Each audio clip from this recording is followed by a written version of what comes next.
Good evening, Wastelanders, and welcome back to another broadcast from Old World Dream Machine, your home for stories of survival, mystery, and maybe, just maybe, a little hope.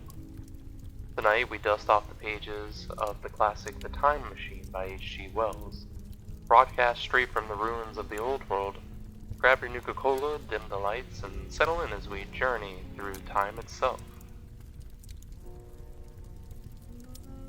Last time, we sat in a smoky parlor of the Time Traveler, a man with sharp eyes and sharper ideas.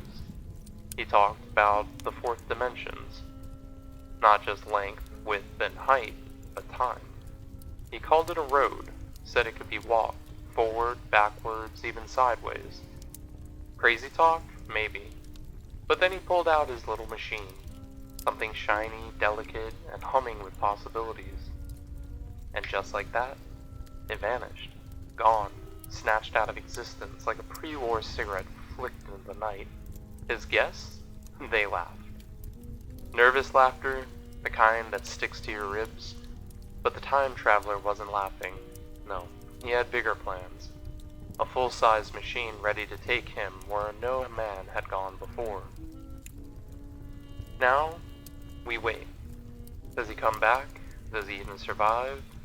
Or does time itself chew him up and spit him out? Light your lanterns and keep your eyes on the shadows, folks, because tonight we turn the page to Chapter 2 of The Time Machine, a story about courage, curiosity, and the terrifying weight of the unknown. Stay tuned, survivors. The clock is ticking. Chapter 2 of The Time Traveler by H.G. Wells. I think that at the time none of us quite believed in the time machine. The fact is, the time traveler was one of those men who are too clever to be believed. You never felt that you saw all round him. You always suspected some subtle reserve, some ingenuity in ambush. Behind his lucid frankness, had Philby shown the model and explained the matter in the time traveler's words, we should have shown him far less skepticism. For we should have perceived his motives. A pork butcher could understand Philby. But the time traveler had more than a touch of whim among his elements, and we distrusted him. Things that would have made the frame of a less clever man seem tricks in his hands. It is a mistake to do things too easily. The serious people who took him seriously never felt quite sure of his deportment. They were somehow aware that trusting their reputations for judgment with him was like furnishing a nursery with eggshell china. So I don't think any of us said very much about the time traveling in the interval between that Thursday and the next, though its odds potentialities ran. No doubt in most of our minds. Its plausibility, that is. Its practical incredibleness. The curious possibilities of anachronism and of utter confusion it suggested. For my own part, I was particularly preoccupied with the trick of the model that I remember discussing with the medical man, who I met on Friday night at the Linnean. He said he had seen a similar thing in Toboggan, and laid considerable stress on the blowing out of the candle, but how the trick was done he could not explain. The next Thursday, I went again to Richmond. I suppose I was one of the time traveler's most constant guests, and arriving late, found 4 or 5 men already assembled in his drawing room. The medical man was standing before the fire with a sheet of paper in one hand and his watch in the other. I looked round for the time traveler, and it's 7:30 now, said the medical man. I suppose we better have dinner. Where's... said I, naming our host. You've just come? It's rather odd. He's unavoidably detained. He asks me in this note to lead off with dinner at 7 if he's not back. Says he'll explain when he comes. It seems a pity to let the dinner spoil, said the editor of the well-known daily paper, and thereupon the doctor rang the bell. The psychologist was the only person besides the doctor and myself who had attended the previous dinner. The other men were Blank, the editor, aforementioned, a certain journalist, and another, a quiet, shy man with a beard, whom I didn't know, or who, as far as my observation went, never opened his mouth all the evening. There was some speculation at the dinner table about the time traveler's absence, and I suggested time traveling in a half-jocular spirit. The editor wanted that explained to him, and the psychologist volunteered a wooden account of the ingenious paradox and trick he had witnessed that day week. He was in the midst of his exposition when the door from the corridor opened slowly and without noise. I was facing the door, and saw it first. "Hello," I said, "at last." And the door opened wider, and the time traveler stood before us. I gave a cry of surprise. "Good heavens, man, what's the matter?" cried the medical man who saw him next, and the whole tableful turned toward the door. He was in amazing plight. His coat was dusty and dirty and smeared with green down the sleeves. His hair disordered, and, as it seemed to me, grayer, either with dust and dirt, or because its color had actually faded. His face was ghastly pale. His chin had a brown cut on it, a cut half-healed. His expression was haggard and drawn, as by intense suffering. For a moment, he hesitated in the doorway, as if he had been dazzled by the light. Then he came into the room. He walked with just such a limp as I had seen in the footsore tramps. We stared at him in silence, expecting him to speak. He said not a word, but came painfully to the table, and made a motion towards the wine. The editor filled a glass of champagne, and pushed it towards him. He drained it, and it seemed to do him no good, for he looked round the table, and the ghost of his old smile flickered across his face. "What on earth have you been up to, man?" said the doctor. The time traveler did not seem to hear. "Don't let me disturb you," he said, with a certain faltering articulation.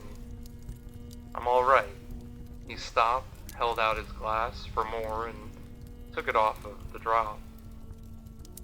"That's good," he said. His eyes grew brighter, and a faint color came into his cheeks. His glance flickered over our faces with a certain dull approval, and then went round the warm and comfortable room. Then he spoke again, still as it were feeling his way among his words. "I'm going to wash and dress, and then I'll come down and explain things. Save me some of that mutton. I'm starving for a bit of meat." He looked across at the editor, who was a rare visitor, and hoped he was all right. The editor began a question. "Tell you presently," said the time traveler. "I'm funny. Be all right in a minute." He put down his glass and walked toward the staircase door. Again I remarked his lameness and the soft padding sound of his footfall. And standing up in my place, I saw his feet as he went out. He had nothing on them but a pair of tattered, blood-stained socks. Then the door closed upon him. I had half a mind to follow till I remembered how he detested any fuss about himself. For a minute, perhaps, my mind was wool-gathering. Then, remarkable behavior of an eminent scientist, I heard the editor say, thinking, after his wont, in headlines. And this brought my attention back to the bright dinner table. "What's the game?" said the journalist. "Has he been doing the amateur cadger? I don't follow." I met the eye of the psychologist and read my own interpretation in his face. I thought of the time traveler limping painfully upstairs. I don't think anyone else had noticed his lameness. The first to recover completely from this surprise was the medical man, who rang the bell. The time traveler hated to have servants waiting at dinner for a hot plate. At that, the editor turned to his knife and fork with a grunt, and the silent man followed suit. The dinner was resumed. Conversation was exclamatory for a little while, with gaps of wonderment, and then the editor got fervent in his curiosity. Does our friend ache out of his modest income with a crossing? Or has he his Nupacandazar phase? He inquired.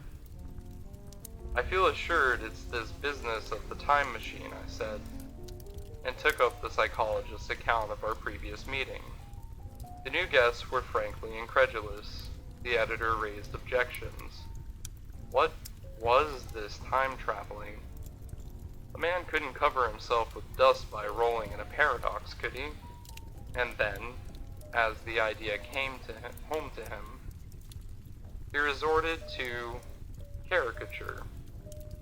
Hadn't they any clothes brushes in the future? The journalist, too, would not believe at any price, and joined the editor in the easy work of heaping ridicule on the whole thing. They were both a new kind of journalist, very joyous, irreverent young men. Our special correspondent in the day after tomorrow reports, the journalist was saying, or rather shouting, when the time traveler came back. He was dressed in ordinary evening clothes, and nothing save his haggard look remained of the change that had startled me. I say, said the editor hilariously, these chaps here say you have been traveling into the middle of next week. Tell us all about little Roseberry, will you? What will you take for the lot? The time traveler came to the place reserved for him without a word. He smiled quietly in his old way. Where's my mutton? He said. What a treat it is to stick a fork into meat again. Story, cried the editor. Story be damned, said the time traveler. I want something to eat. I won't say a word until I get some peptone into my arteries. Thanks, and the salt. One word, said I. Have you been time traveling? Yes, said the time traveler, with his mouth full, nodding his head. Give a shilling a line for a verbatim note, said the editor. The time traveler pushed his glass toward the silent man and rang it with his fingernail, at which the silent man, who had been staring at his face, started convulsively and poured him wine. The rest of the dinner was uncomfortable. For my own part, sudden questions kept on rising to my lips, and I dare say it was the same with the others. The journalist tried to relieve the tension by telling anecdotes of Hetty Potter.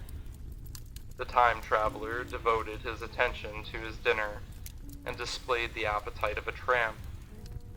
The medical man smoked a cigarette and watched the time traveler through his eyelashes. The silent man seemed even more clumsy than usual, and drank champagne with regularity and determination out of sheer nervousness. At last the time traveler pushed his plate away and looked round to us. I suppose I must apologize, he said. I was simply starving. I had a most amazing time. He reached out his hand for a cigar and cut the end. But come into the smoking room. It's too long a story to tell over greasy plates. And ringing the bell and passing, he led the way into the adjourning room. You have told blank and dash and chose about the machine, he said to me, leaning back in his easy chair and naming the 3 new guests. But the thing's a mere paradox, said the editor. I can't argue tonight. I don't mind telling you the story, but I can't argue. I will, he went on, tell you the story of what happened to me, if you like. But you must refrain from interruptions. I want to tell it badly. Most of it will sound like lying. So be it. It's true. Every word of it, all the same. I was in my laboratory at 4 o'clock, and since then, I lived 8 days. Such days as no human being ever lived before. I'm nearly worn out, but I shan't sleep till I've told this thing over to you. Then I shall go to bed. But no interruptions. Is it agreed? Agreed, said the editor. And the rest of us echoed, agreed. And with that, the time traveler began his story, as I have set it forth. He sat back in his chair at first and spoke like a weary man. Afterwards, he got more animated. In writing it down, I feel with only too much keenness the inadequacy of pen and ink, and above all, my own inadequacy, to express its quality. You read, I will suppose, attentively enough, but you cannot see the speaker's white, sincere face in the bright circle of the little lamp, nor hear the intonation of his voice. You cannot know his expression followed the turns of his story. Most of us hearers were in shadow, for the candles in the smoking room had not been lighted, and the only face of the journalist and the legs of the silent man from the knees downward were illuminated. At first we glanced now and again at each other. After a time we ceased to do that, and looked lonely at the time traveler's face. And there you have it, Wastelanders, another chapter closed, but the story? Oh, it's just getting started. The time traveler's words linger in the air like the hum of an old generator, sparking curiosity, fear, and maybe even a little wonder. Did he really crack the code to time itself? Or is he just another dreamer playing with forces best left alone? Well, stick around, because this tale isn't finished, not by a long shot. So pour another cup of irradiated coffee, stoke the fire, and keep your Pip-Boy turned right here to Old World Dream Machine for the next chapter of H.G. Wells' The Time Machine. Same time, same frequency, because out here in the wasteland, time's the one thing we all keep losing. Until then, keep your eyes on the horizon and your Geiger counter closed. This is OWDM, Old World Dream Machine, signing off. Good night, survivors.